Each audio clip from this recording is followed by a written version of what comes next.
so what can embryonic stem cells do, or what are the tools we have available to demonstrate that what we have in our Petri dish is a stem cell? So the first is, well, it's an assay. It's a teratoma. The teratoma is a tumor with an identity crisis.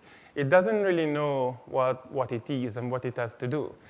In the upper picture that you see, where you see the purplish tissues, you see cartilage on the left, you see glands at the bottom, and you see epidermis on the right.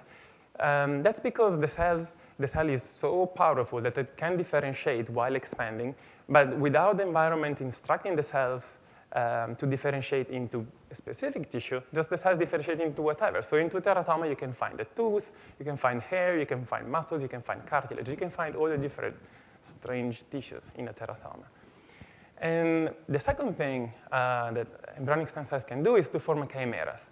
That means if you take cells out from the inner cell mass that we mentioned before, and you inject it into another blastocyst, these cells will contribute to the formation of the embryo. That means that the organism that will derive from this mixed population of stem cells will be a chimera. Some tissues will be patched depending on the cells that you have injected. Some other tissues will be derived from the original cells, and this is what we call chimeras.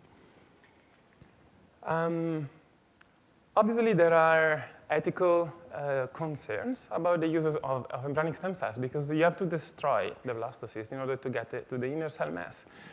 So time ago, some Japanese scientists that were awarded the Nobel Prize a couple of years ago for the discovery thought, well, the cells are still the same cells, so all the genetic information is still maintained in a pluripotent or in a multipotent or in a somatic cell. So all the genetic information is there. Can we find a way to awaken again this potential in any cell type? Well, they were smart. So they managed to take completely differentiated cells and to somehow rewrite them or reprogram them into cells that achieve a pluripotent state. How did they do that? So you take a specialized cell. You can start from a fibroblast, but basically now you can do it with any type you want. You give them few genetic instructions. In this case, at that time, it was just 4 transcription factors that were given to the cell. So you just give the cells some external information, and then you keep these cells in culture. You wait a bit, they cook. They are rewiring their internal machinery. And after a while, you start to obtain cells that look bona fide pluripotent stem cells. These are so-called induced pluripotent stem cells. So they derive from differentiated cells. Why these cells are so important and why the Nobel Prize was awarded, why they are so relevant for our field. So these cells don't carry, so far, ethic concerns. So you can take a small biopsy from any person and obtain cells that are pluripotent and that are exactly targeted on that person. And you can use them for drug toxicity and testing. You can differentiate these cells again into specific tissue. So we will discuss later on how pluripotent stem cells are important to generate new beta cells that could possibly treat pancreas. And you can also model genetic diseases. So even if a person has a unique genetic disease or mutation, you can take the cells out, eventually correct the mistake on the DNA, and make them pluripotent, put them back, and then they will basically correct the disease that in the organism that they come from. And this is tremendous.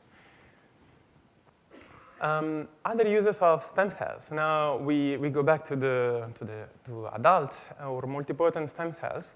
You probably have heard about bone marrow transplantation. So what do you do when you transplant the bone marrow? So bone marrow contains some of these before mentioned hematopoietic stem cells. You can just take them out from a healthy donor and inject them into a person that, for example, has received chemotherapy or radiotherapy, where to take rid of the tumor, you have also collaterally taken out the good stem cells. So this person will be depleted of all the blood cells in a short time. By transferring stem cells from one healthy donor to one depleted donor, you can somehow repristinate the blood system and provide a new life to the receiver. And the same for a skin graft. For example, we said that epithelial stem cells are able to repair damages in the skin. However, when the size of the burn, for example, is too big, they just can't access to the damaged site. So you can take epithelial stem cells, create sheets of skin in vitro, and just patch them on the area that was damaged to treat the wound. So to summarize, we have seen the different types of stem cells. There is the totipotent at the top of the tree that can generate any kind of cell type, even the other stem cells. And then there are pluripotent stem cells that can be obtained in two different ways, either from the embryo or by taking a somatic differentiated cell, and reprogramming it into an induced pluripotent stem cells. And there are the adult multipotent stem cells, the cells that are normally residing in our tissues that maintain homeostasis in the body. So this is what stem cells are. This is what stem cells do.